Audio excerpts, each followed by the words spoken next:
नमस्कार स्टूडेंट्स, मैं सुधा मिश्रा कैलिबर अड्डा पे आप सभी का फिर स्वागत करती हूँ। फ्रेंड्स, हम पढ़ रहे थे तद्भव और तत्सम। तद्भव तत्सम के कुछ नियम हमने पढ़ लिए थे। तद्भव तत्सम शब्द बने कैसे और कहाँ से ये उत्पन्न हुए, ये हमने पढ़ लिया था। इसके अलावा हमने क, ख, ग 3 नियम पढ़ लिए थे। उसके बाद थोड़ा-सा ब्रेक हो गया था, मेरी तबीयत थोड़ी खराब हो गई थी, इस वजह से मैं कंटिन्यू नहीं कर पाई थी। वो तद्भव तत्सम के बचे हुए नियम मैं आज फिर से पढ़ाने जा रही हूँ, आप ध्यान से पढ़िएगा।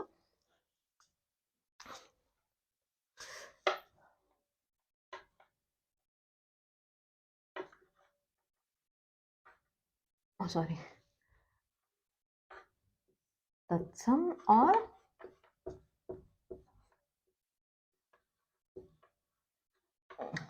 तद्भव।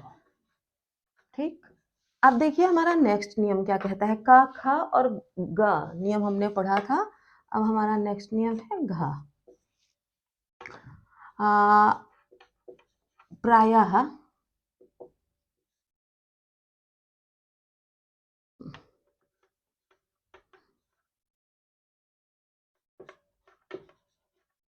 तत्सम शब्द में या और वही तद्भव में जा हो जाता है। जो तद्भव में जा होता है, तत्सम में वो या का उच्चारण होता है। मीन्स या तत्सम में होता है और उसी का उच्चारण जा तद्भव में होता है। ठीक है, जैसे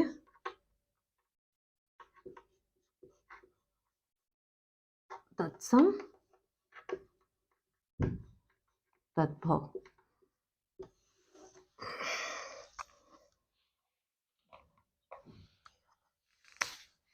जैसे इसका युवा हुआ तो यही तद्भव में जमा हो जाएगा।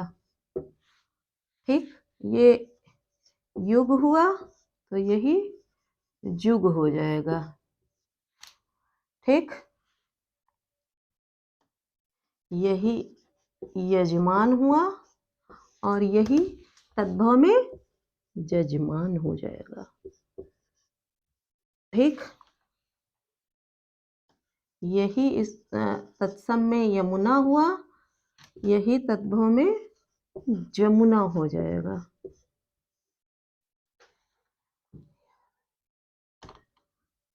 यही यत्र हुआ, यही जहां हो जाएगा। ठीक, कुछ उदाहरण मैं आपको और बता देती हूँ।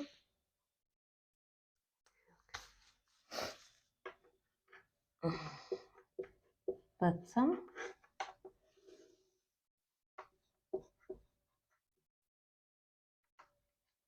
तद्भव।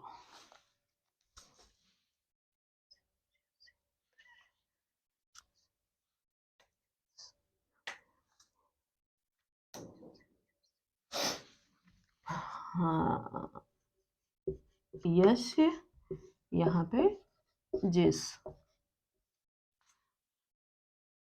ये यगोपवीत और इसी का जनेऊ, या फिर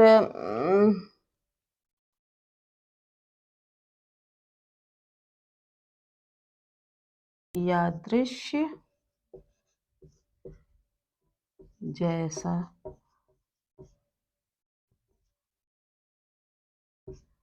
ऐसे उदाहरण आपको देखने को मिलते हैं। ठीक है, या का जा, या का जा, या का जा। तो इस तरह से हम देखते हैं प्रायः या का तद्भव में जा देखने को मिलता है। ठीक है, आप इसका स्क्रीनशॉट लीजिए या नोट डाउन कर लीजिए।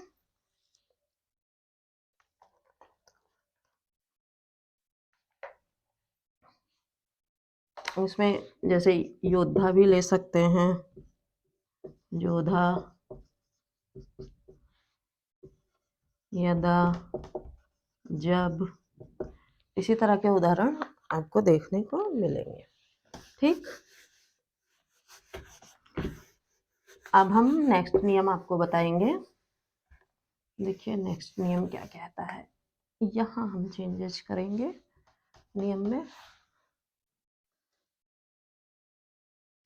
अब जब हम प्रयोग करेंगे तो इसमें प्रायः हटा देंगे। जो नियम हम आपको बताने जा रहे हैं वो नियम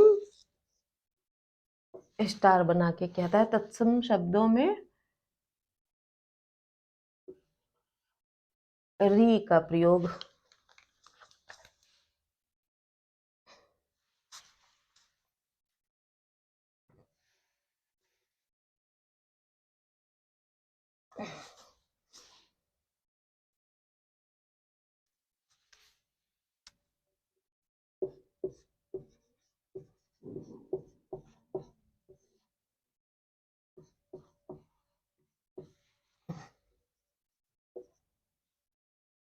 होता है।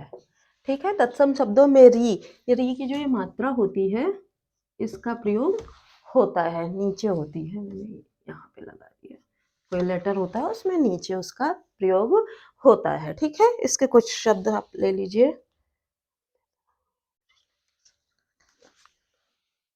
जैसे हमने लिया अमृत, अमीय,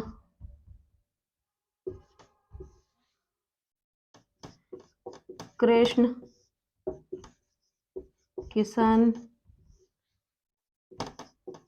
गृह, घर, घृत, घी, पितृ, पिता, मातृ, माता,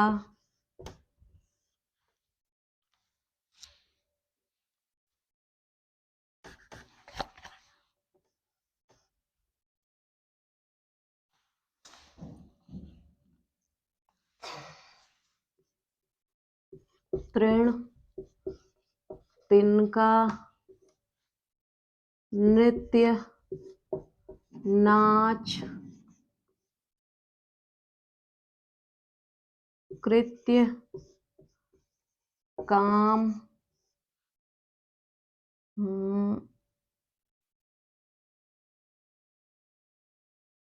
भातृ, भाई,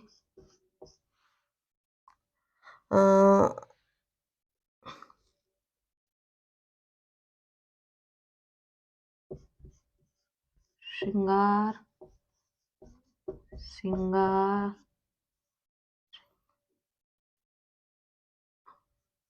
श्रृगाल, सियार, इस तरह के शब्द आते हैं कि जो ये तत्सम होगा उसमें री की मात्रा अवश्य होगी और उसी का अगर जब तद्भव होगा तो वो मात्रा हटके ई में बदल जाएगी या आ में जो भी है वो चेंज हो जाएगा। री की मात्रा तद्भव शब्दों में नहीं मिलती है। जब भी आपके सामने ऐसे शब्द आए कि हाँ री की मात्रा नहीं है तो आप निश्चित रूप से जान लीजिएगा कि वो तद्भव शब्द है। तद्भव शब्दों में री की मात्रा का प्रयोग नहीं मिलता है, वो तत्सम शब्दों में ही मिलता है। तो ये नियम आप अवश्य याद रखिएगा। ठीक है,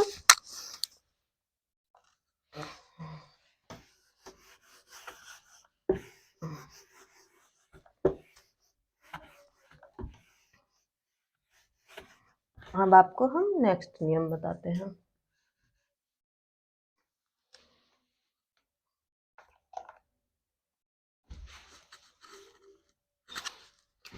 तत्सम शब्दों में त्र, अभी हमने लिखा था री का प्रयोग मिलता है, अब तत्सम शब्दों में त्र का प्रयोग मिलता है। जैसे री का मिला था वैसे ही त्र का प्रयोग मिलेगा, क्षत्रिय वाला त्र। ठीक है,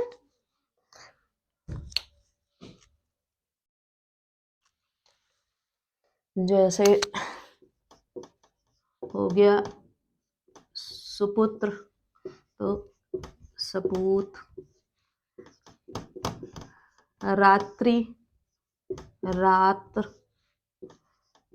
कुत्र, कहाँ, पुत्र, पूत,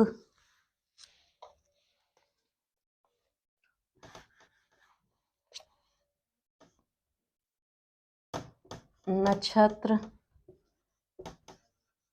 नखत,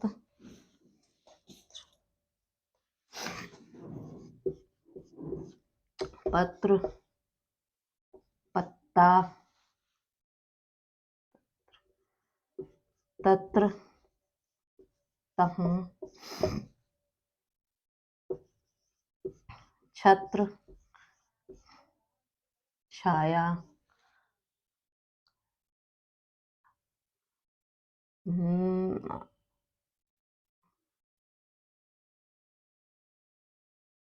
नेत्र, नयन या आंख। ठीक है, ये त्रा है। त्रा जो है वो तत्सम में आपको देखने को मिलता है, त्रा का प्रयोग।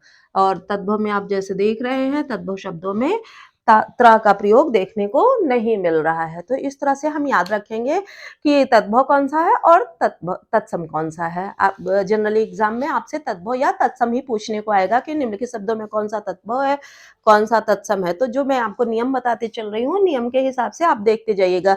री का प्रयोग नहीं होगा और त्र का प्रयोग नहीं होगा, इस सब तरह के शब्दों का प्रयोग तद्भव शब्दों में नहीं होगा। इसको आप माइंड में बिठा लीजिएगा। कोई भी चीज आपको ऐसा नहीं है कि हाँ कोई ज्ञान आपको हाथ से कोई भगवान आएंगे ज्ञान दे देंगे। आपको चीजें ऐसे ही माइंड में कॉन्सेंट्रेट होके बैठानी होंगी तभी, क्योंकि शब्दावली इतनी ज्यादा है कि आपको सभी याद कर पाना बहुत ही मुश्किल है। तो इस तरह से नियम आप जैसे मैंने आपको बताए हैं उसी तरह से याद करते जाएंगे तो चीजें आपको बहुत जल्दी जल्दी याद होती जाएंगी। ठीक है, नेक्स्ट नियम देखते हैं।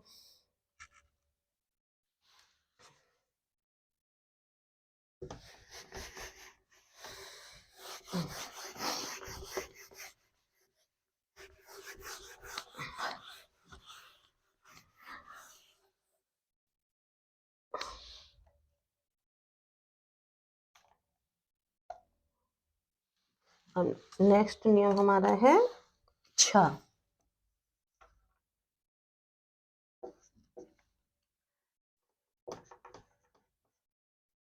चंद्र बिंदु। ठीक, चंद्र बिंदु जो होती है, चंद्र बिंदु मैं क्या कर रही हूँ का प्रयोग तद्भव शब्दों में मिलता है। ठीक है, अब हम इधर तद्भव लिखेंगे और इधर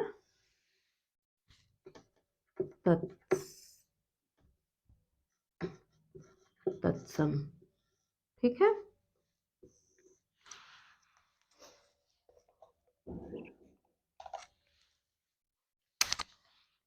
जैसे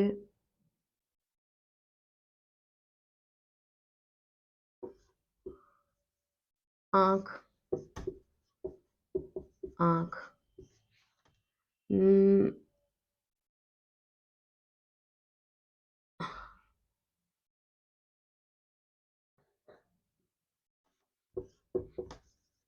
पंख, पंख, खंड,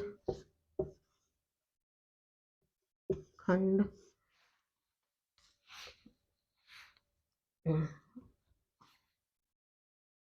आपका हो गया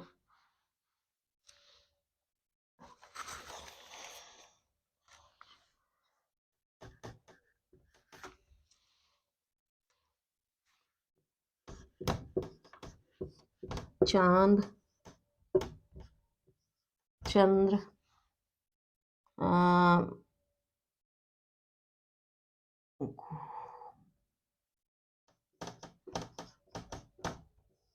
कुआं, कूप,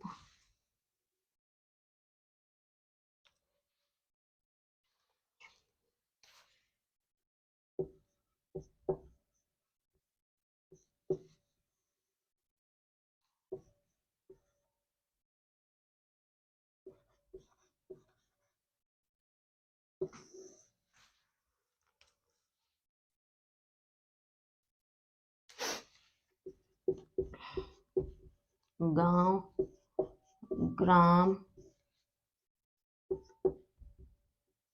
पूछ, पूछ, पूछ, पूंछ, आपका हो गया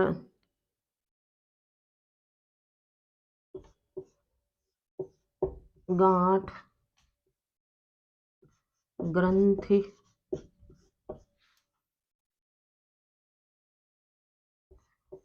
पांव, पैर। ठीक है, इस तरह से हम देखते हैं जो हमारे तद्भव शब्द होते हैं उसमें चंद्र बिंदु का प्रयोग होता है। ठीक है, और जो तत्सम शब्द होते हैं उसमें अंक की बिंदी या फिर वो हट जाता है, उसमें माँ या ना या ञ का प्रयोग हो जाता है। ठीक है, इस तरह से इस नियम को हम देखते हैं कि तद्भव शब्द वही होगा जिसमें चंद बिंदी का प्रयोग होगा, वो हमारा तद्भव शब्द होगा। तद्भव शब्दों और तत्सम शब्दों को जब अलग करने का आएगा जिसमें चंद बिंदी या अंक बिंदी का प्रयोग होगा, तो उसमें जिसमें चांद बिंदी होगी वो हमारा तद्भव शब्द होगा। ठीक है, इसका स्क्रीनशॉट ले लीजिए और शब्दों को एक एक बार पढ़ेंगे और एक एक बार एग्जाम में आप रिवाइज करेंगे, नियम को ही रिवाइज करेंगे तो आपको ये चीजें बिल्कुल कंठस्थ हो जाएंगी। ठीक है,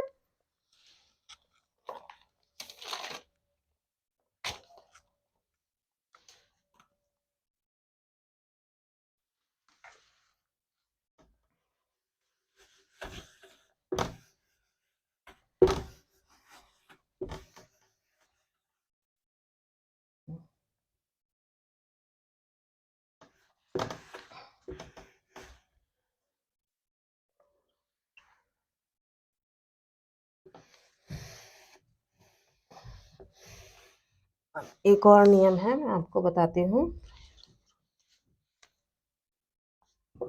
प्रायः, प्रायः यानी कि 99%, वही आपका रा के रूप में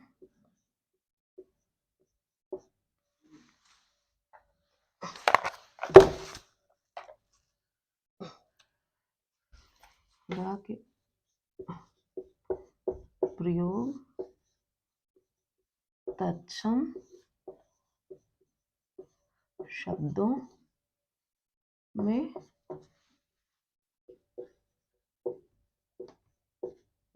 मिलते हैं। ठीक है,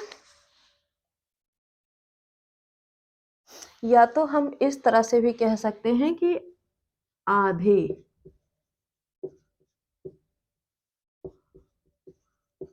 शब्दों का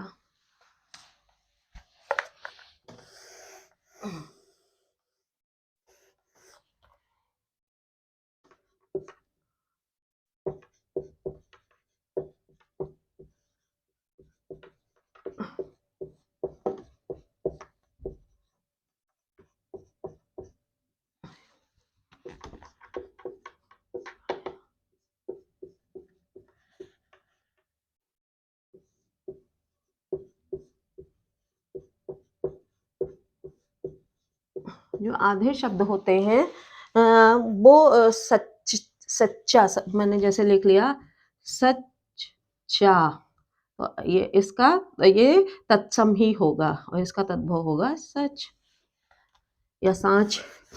तो इस तरह का प्रयोग प्रायः तत्सम शब्दों में होता है। ठीक है, हम लिखते हैं तत्सम तद्भव। ठीक,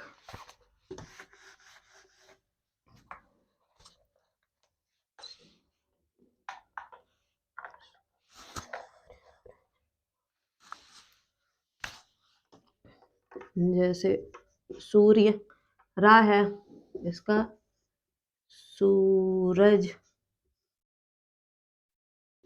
या स्पर्श, परस या दोपहरी, देखिए वाह आधा है तो इसका दोपहर, कृत्य काम, देखिए आधे शब्द का प्रयोग,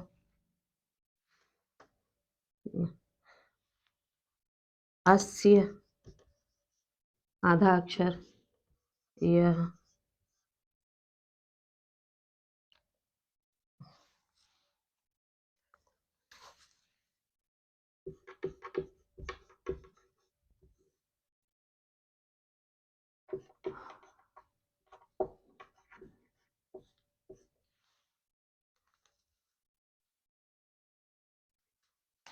जैसे हुआ विल्व, मेल, विग्रह, बीघा,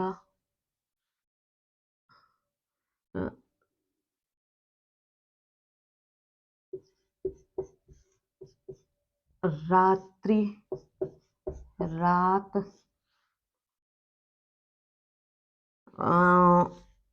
आपका हो गया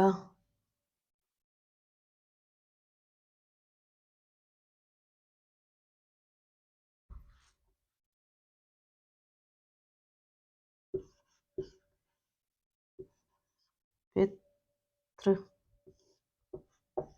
पिता,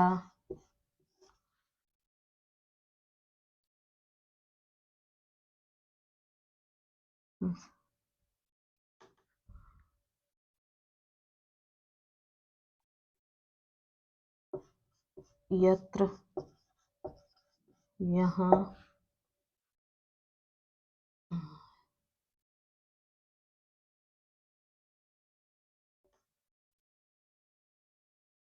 ग्राम,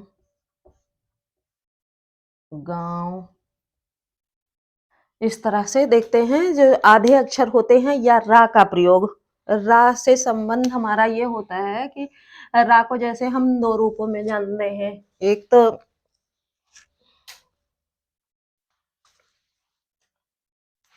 रा पदेन रूपों में इस तरह और इस तरह का प्रयोग मिलता है, जैसे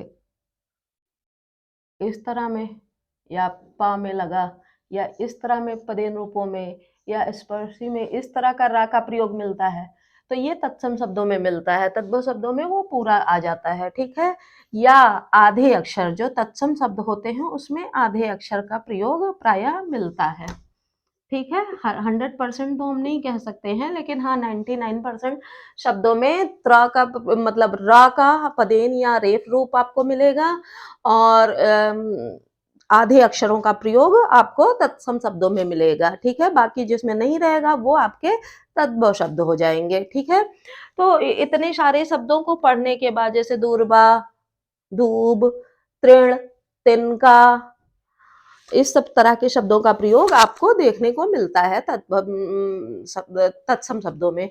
और तृण का तद्भव में क्या हो जाएगा, तिनका हो जाएगा। दूरबा तत्सम में है, दूब हो जाएगा आपका तद्भव शब्दों में। तो इस तरह से कुल मिला के हम इस निष्कर्ष पे पहुंचते हैं कि जितने हमने अभी तक नियम तद्भव और तत्सम के पढ़े, तो इन नियमों में हमने ये देखने को पाया कि जो तत्सम शब्द होते हैं वो बोलने में हमको कठिन लगते हैं, और तद्भव शब्द कंपैरेटिवली हमको इजी लगते हैं। तो जैसे जब भी हम शब्दों को बोलते हैं, देखिए अभी हम नियम नहीं पढ़ रहे हैं, हम दूसरी चीज पढ़ रहे हैं। जब भी हम शब्दों को पढ़ते हैं तो हिंदी जो होती है, हिंदी क्या होती है, हमें सरल लगती है बोलने में, लिखने और बोलने दोनों में हमको हिंदी सरल लगती है। और कंपैरेटिवली हमको संस्कृत जो होती है वो थोड़ी कठिन लगती है, लिखने पढ़ने दोनों में देखिए कठिन लगती है संस्कृत। जैसे हम किसी शब्द को ले लेते हैं, अक्ष, हमने लिखा अक्ष, लिखा अक्ष और बोला अक्ष, तो हमको क्या देखिए बोलने में प्रेशर लग रहा है, तो हमको थोड़ा कठिन लग रहा है। कंपैरेटिवली हम बोल रहे हैं आंख, आंख हमको इजी लग रहा है। हमने लिखा गृह, गृह हमको बोलने में थोड़ा कठिन लग रहा है। और वहीं हमने गृह को अगर बोला घर, तो घर हमको सरल लग रहा है। हमने बोला ग्राम, ग्राम हमको कठिन लग रहा है, हमें हमारे ऊपर प्रेशर आ रहा है एक तरह का, ग्राम। और वहीं हम अपना गांव बोल देते हैं, हम अपने गांव जा रहे हैं, तो कहीं से कठिन लग रहा है? नहीं लग रहा है। हमने बोला दूर्बा, दूर्बा कठिन लग रहा है। वहीं हम गणेश भगवान को हमेशा दूब चढ़ाते हैं, दूब हमको कहने में सरल लगता है। समझ रहे हैं? तो इस तरह से आप बोल के भी देखेंगे तो जो आपको कठिन लगे वो आपको तुरंत समझ लेना चाहिए कि ये संस्कृत की चीजें हैं। संस्कृत की चीजें हमको अपनी लैंग्वेज यानी जो हमारी लैंग्वेज हिंदी है, हिंदी से कंपैरेटिवली कठिन लगेगी। जो कठिन लगेगी वो संस्कृत है, और संस्कृत किससे उत्पन्न हुई है? तत्सम, तत्सम संस्कृत से उत्पन्न हुआ है, और तद्भव जो है वो रूप बदल के हिंदी में आ गया है। तो इस तरह से ये बातें क्लियर हो जाती हैं कि तद्भव शब्द कौन से हैं और तत्सम शब्द कौन से हैं।